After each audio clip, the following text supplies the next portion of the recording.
Every path we walk holds secrets. Some are in plain sight, some are waiting to be discovered.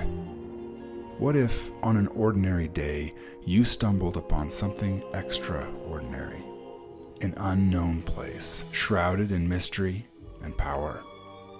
Not long ago, I found such a place. Deep in the woods behind my house, an ancient well called to me. And when I touched it, everything changed. It was some kind of portal, some kind of looking glass into Aldarian. A world of light and shadow, of choices and consequences. A world that feels closer to our own than you might think. Through that well, I see it all happening now, today, as we speak. These are their stories, their destinies, and I am here to share them with you. So come with me, my friends. Join me in this journey beyond the well. The Firewalker, Episode 1, A Call to Flame. In the year 1323 of the 5th Era, a story unfolds in the far northern reaches of the Wild Lands. A story of the Nyalu people.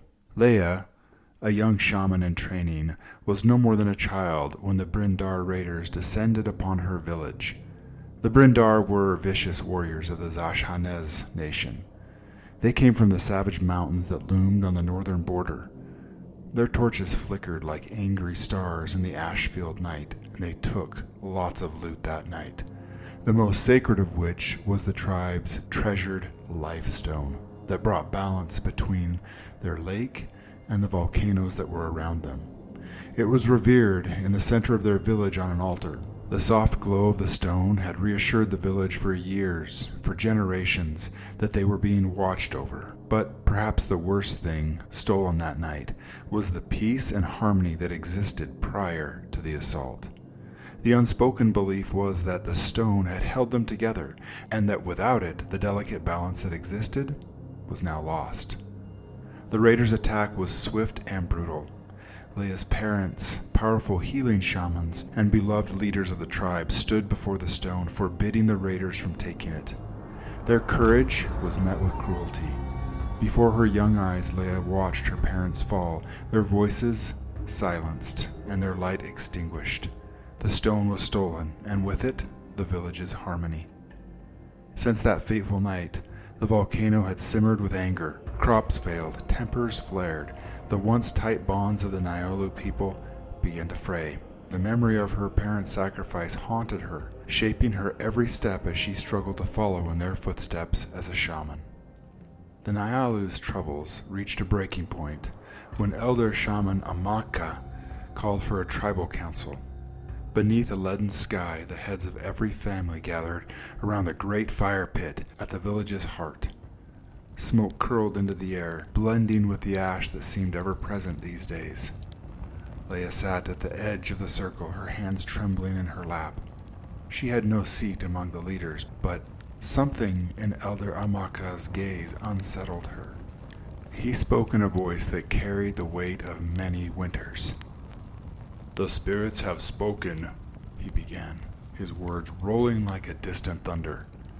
"I have seen a vision. In it, a shaman, more powerful than any I have known, will rise to restore balance. This shaman must travel alone, but not alone. Must avoid the enemy, yet embrace the enemy. Must hold both water and fire in her hands." Murmurs spread through the circle, skepticism and curiosity mingling in equal measure. Liyah's heart raced. She didn't know why, but she felt the elder's words pulling her in, like the undertow of a great river. Amaka's eyes fixed on her. "Sky Father has sent a firewalker, and that firewalker is Liyah." Gasps rippled through the crowd. Liyah froze, unable to speak. Surely the elder was mistaken. The murmurs grew louder, turning into a heated debate. Another elder shook his head and in a sharp voice said, "She is too young. Amaka, how can a child carry the weight of our entire village?" Another voice chimed in, filled with disdain. "A frail girl? We are so desperate. We pin our survival on someone who can barely tend a wound." Another elder stood, his tone defensive. "And whose fault is that? Were it not for your family's foolishness, the raiders never would have breached our borders." Accusations flew, some standing to defend Liyah, while others pointing fingers, casting blame for the village's misfortunes. The once orderly council dissolved into chaos, voices clashing like some storm-driven wave. Amaka, silent amidst the uproar, took a deep breath. Slowly, deliberately, he began to chant. His voice was low, almost like a whisper, carrying the cadence of an ancient rhythm. The sound cut through the noise like the first note of a song rising over a cacophony. The chant grew stronger. A melody seemed to pull in the air. Liyah felt it resonate within her chest, a vibration that stilled her doubts. The elders quieted, their arguments swallowed by the power of Amaka's giant voice.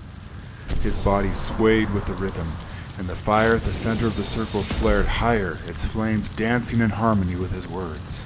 As Amaka's chant reached its peak, he raised his arms, and a sudden rush of wind swept through the gathering. The air shimmered, and for a brief moment, it felt as if the very earth was holding its breath. Amaka's voice boomed, carrying the final note of his chant. "The spirits have spoken. She is the one, the Firewalker." The crowd was silent, stunned by the display of power.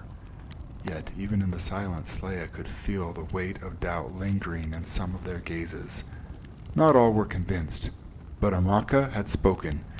The fire spirits had spoken, and there wasn't much to say, despite the fear that many of them still held.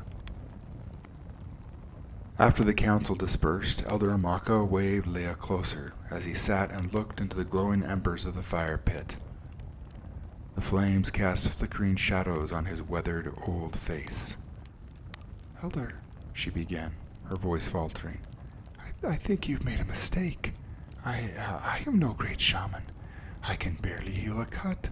How can I restore balance to this volcano?" Amaka's eyes softened, and he placed a hand on her shoulder.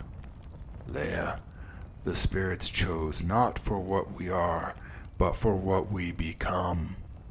The stone would not warm to your touch if it were not worthy. Trust in the Sky Father and in Mother Earth. Take each step in belief and you will find your path." At the mention of a stone, Liyah glanced uncertainly at Amaka. He held out his hand, revealing a small, clear stone. It shimmered faintly in the firelight. "This is my most sacred possession. Sky Father gifted it to me many winters ago, and now it belongs to you.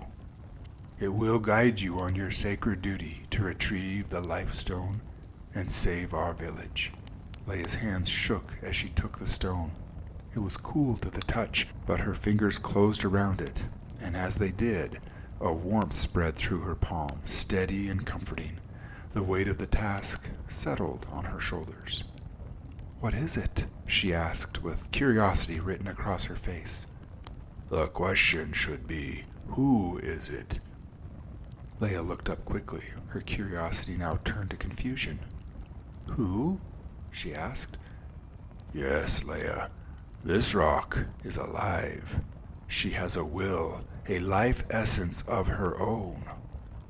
As the words left Amaka's mouth, she felt a bond tighten around the stone. She felt something inside her bind to the will of the stone.